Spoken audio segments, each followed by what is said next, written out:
for the optimization of such a service is first of all represented by the selection of the routes. So the service makes sense only when it is offered where it makes sense. The infrastructure of course, is a key enabler. Today, we think that the legislation does not allow a very free usage of this service. For example, it is not possible to take off from high-density urban environments. So the passengers need to go in a place where it is possible to take off and then land. So also the infrastructure and the possibility for the people to reach the service are a key factor. And we identified also some key performance parameters. Of course, the autonomy of the service, which also means the need to recharge then the system. The current system is designed to have an average range of 100 kilometers with a cruise speed of 240 kph, and as I said, a number of passengers that is higher than 3. The prices I've shown are, as I said, are strictly related to also local prices and external factors, but they can be for sure optimized and improved. For example, now the service is designed to be operated by a pilot, but the aircraft can have an automated operation, so can fly alone. But in order to reach this level, which technically speaking is possible, we need to reach the right also cultural level and social acceptance of this service. So people have to be have to accept the fact that they fly without a pilot. In terms of occupancy rate, of course, it plays a fundamental role in defining the final price and therefore the acceptance level also for the passengers. 3 is the minimum we think it's necessary for this kind of service nowadays. The cost of the aircraft is another key factor, but this can be for sure reduced in the future thanks to an optimization of the cost of the aircraft itself. And as I said, it must be used a lot, so it must have an extensive usage, so it must work at least for 12 hours per day. Another important factor is the design. Beside the propulsion system, what is very important is the cabin design. As FEV, we believe that in order for this service to be accepted, it must be consistent with automotive standards. So the automotive standard in terms of ergonomy, in terms of general comfort of the passengers, and in terms also of HMI interface. We have designed the interior of the cabin in order to be really at the level of current automotive systems. This is a real key factor in order for the people to be kind of engaged also to use this service. Air quality, the internal comfort of the passenger is another key factor. So temperature, humidity, circulation, management of heat and cold, so general air quality. Lights is another key factor. So not only internal light but also external lights. We have also specifically designed an external system of lights that drives the passenger toward the aircraft also when outside is dark, and also to make this much more comfortable. HMI is another important. We know thanks to the automotive experience that this is another important factor to make the journey more pleasant and kind of push people to use the service. So we have designed this with some technologies that are already really well established in the ground transportation. In terms of propulsion system, the current battery has a capacity of 60 kilowatt per hour, and as I said, it allows a range of around 100 kilometers. There are intermediate stations for recharging the aircraft, and the system is designed to be recharged in 6 minutes. So in 6 minutes you can reach 35–40% of the total charge of the battery, which allows them to complete the trip. There are, besides these challenges, there are, as I said, challenges in terms of cost optimization. We need to work still on the optimization cost to make the price and the cost of the aircraft lower than today. We have seen this is a key factor in reducing the final price for the user. We need to work on the supply chain as we do in the automotive sector, so we need to really make this efficient in terms of not only of cost optimization but also in terms of timing of the entire supply chain.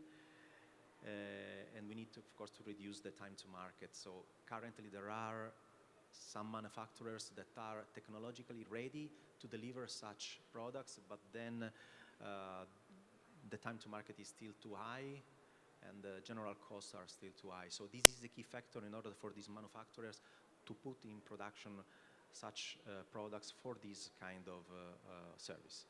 Another factor on which we need to work on is still safety and regulations. Currently, there is no established regulation in this sector.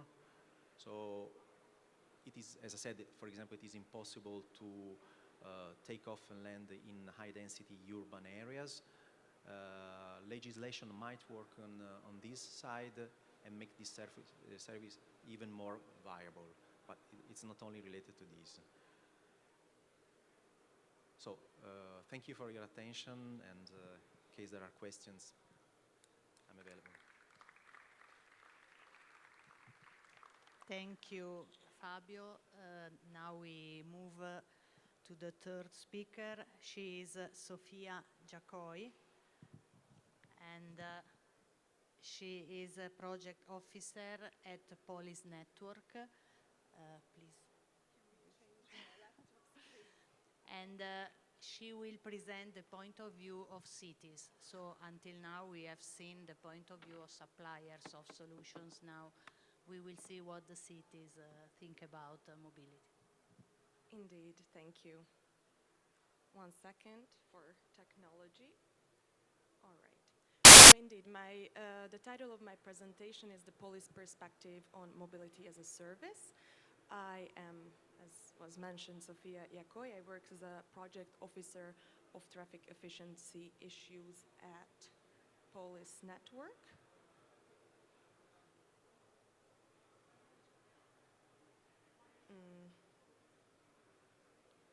Should I do it down or up? Perfect. Okay.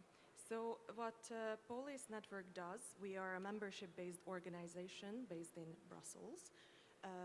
We are active on sustainable urban mobility innovations. We are facilitating peer-to-peer exchange to our members, who are mainly cities and regions. I will tell it in the next slide. Besides this, we are active on mobility, advocacy, and lobbying. We are working on a lot of research and innovation projects funded by the EU, mainly Horizon Europe projects, and we have currently about 130 different cities and regions in our membership. And besides this, we also have associate members who are research institute universities. And here on the map, you can see most of our members. We have also a lot in Italy.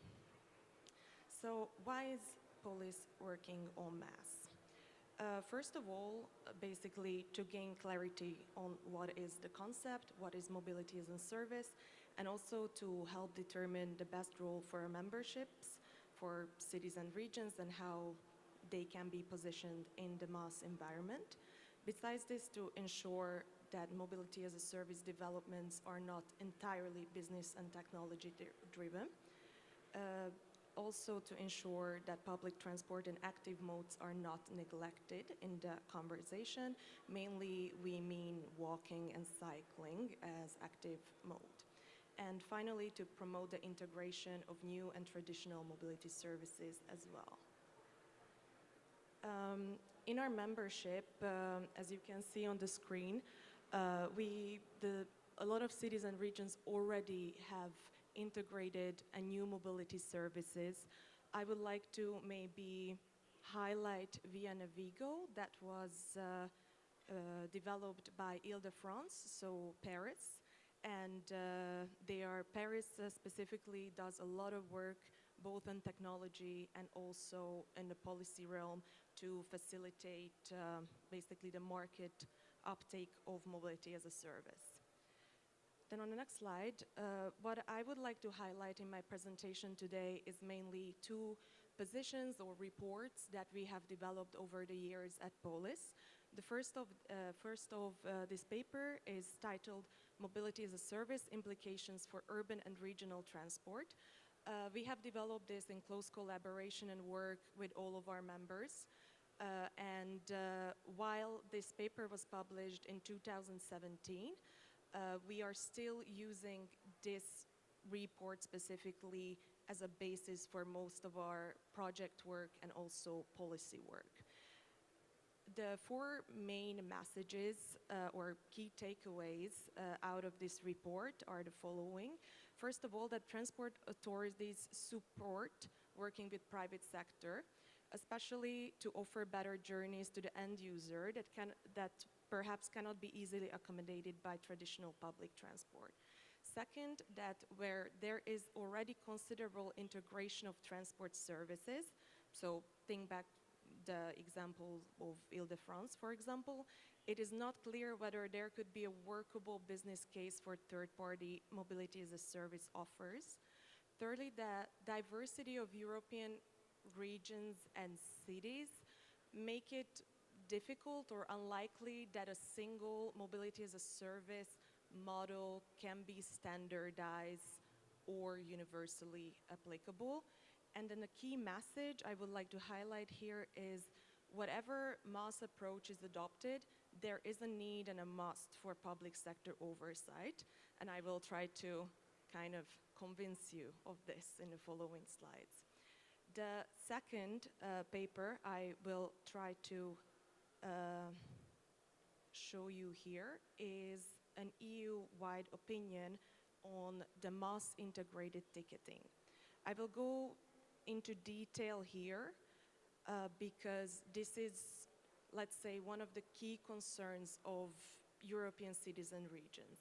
So this paper, as you can see, was written in collaboration with the European Metropolitan Transport Authority, so EMTA, and UITP Europe. We are all based in Brussels.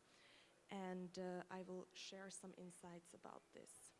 So the first takeaway is, let's say, authority as a market orchestrator. Based on my experience in other events, this can be a hot take that